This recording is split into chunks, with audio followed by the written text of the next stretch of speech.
1시간 동안 100km를 이동하는 모터보트, 1시간 동안 700km를 이동하는 비행기.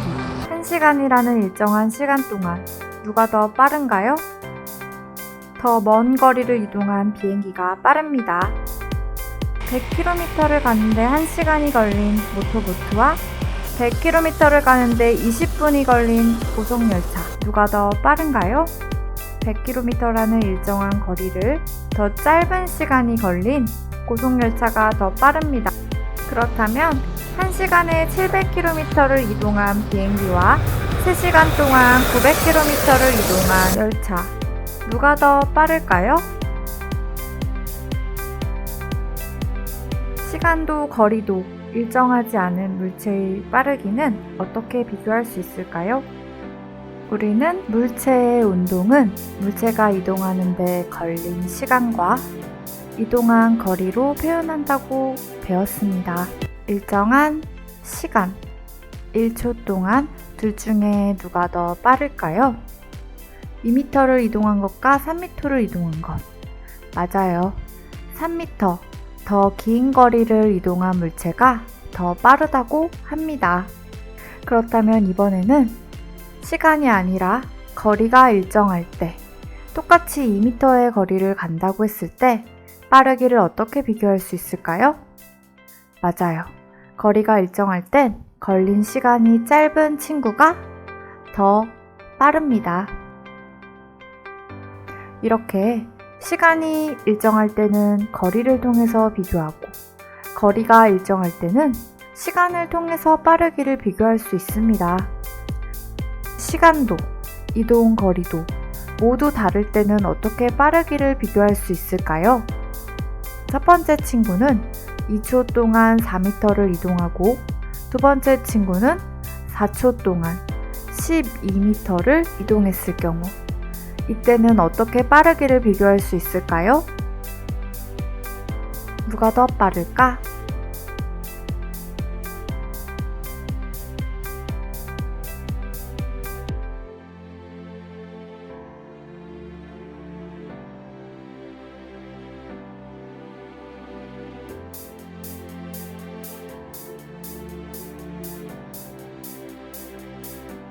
시간도 거리도 일정하지 않을 때는 둘 중에 하나를 일정하게 해주면 되겠죠.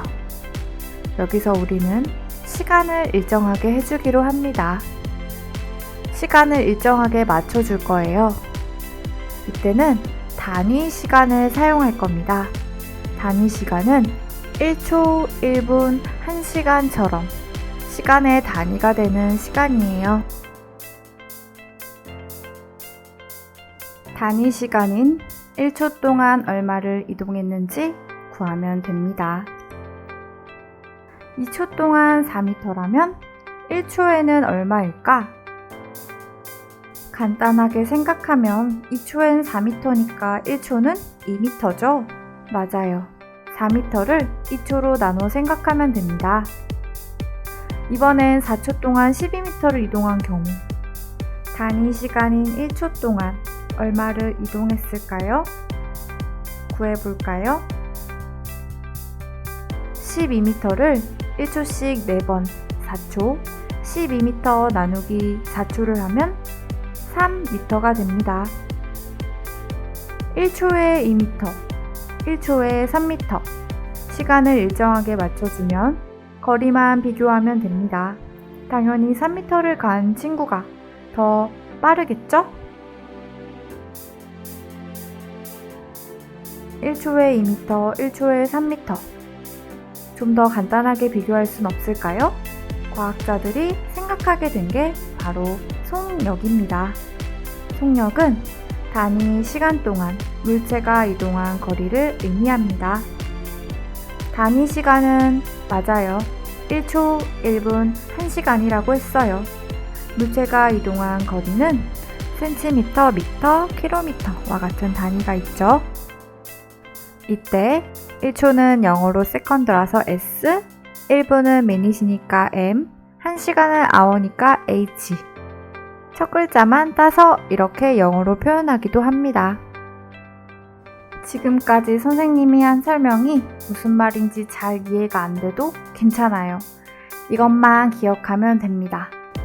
단위 시간 동안 물체가 이동한 거리를 구하기 위해서 속력은 이동 거리를 걸린 시간으로 나누어 구합니다.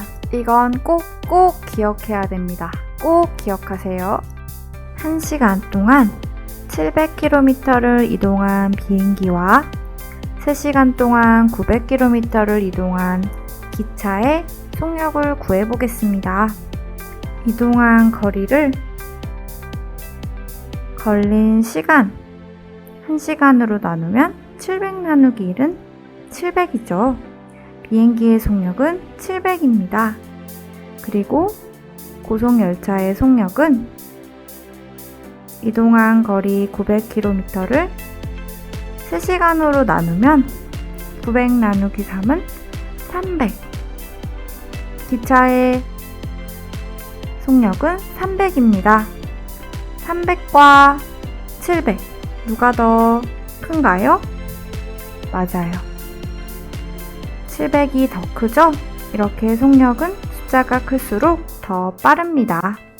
그리고 700은 1시간에 700km를 간다는 의미이고 속력이 300이라는 말은 1시간에 300km를 간다는 의미입니다. 그런데 숫자만 700, 300 덩그러니 써놓으면 이게 속력인지 700원인지 300원인지 구분이 되지 않겠죠? 그래서 우리는 속력을 나타내주는 단위를 사용합니다. 속력의 단위는 미터 퍼 세컨드, 1초에 몇 미터를 갔는지, 초속 몇 미터라고도 하고요. 킬로미터 퍼 아워, 1시간에 몇 킬로미터를 갔는지, 시속 몇 킬로미터라고도 부를 수 있습니다.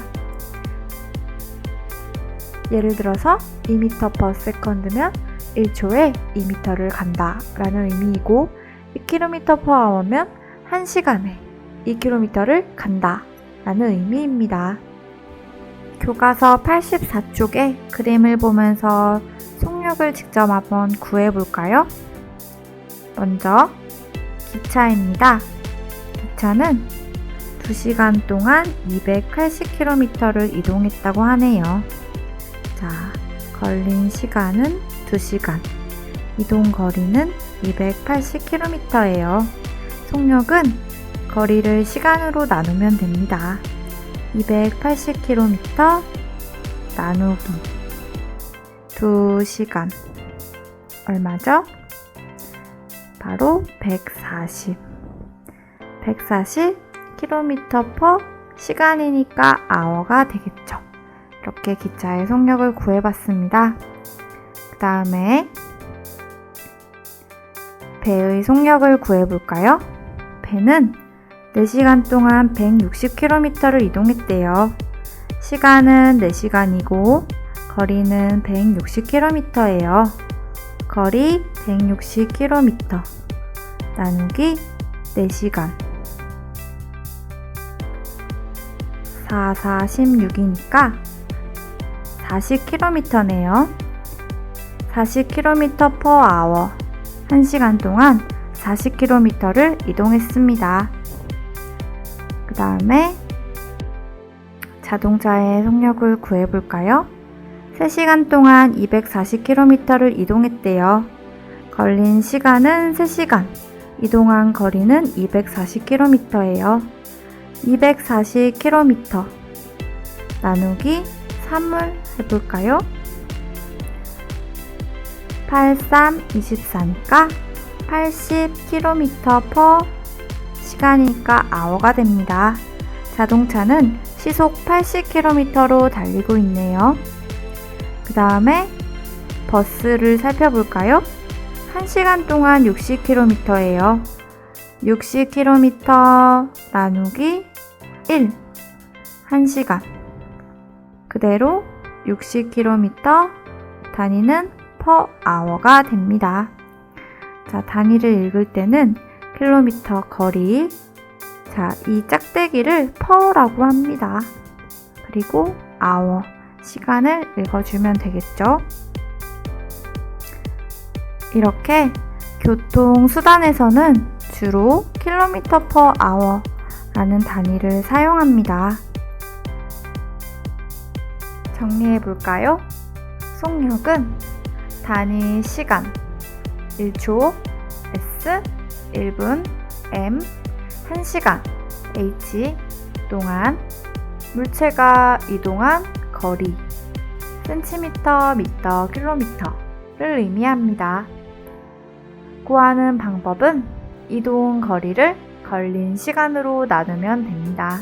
예를 들어 3초 동안 6m를 이동한 것의 속력을 구하면 바로 6 나누기 3 이동 거리를 걸린 시간으로 나누면 되죠. 6 나누기 3은 2니까 2m/s 1초 동안 2m를 간다는 의미입니다. 단위는 m/s 1초 동안 간 거리 km/h 1시간 동안 간 거리 두 가지를 주로 사용합니다. 오늘 우리가 공부한 내용이 담긴 교과서 부분을 다시 읽어보세요. 그리고 공책에 공부한 내용을 정리하며 자기 것으로 만드세요. 구독과 좋아요는 최고!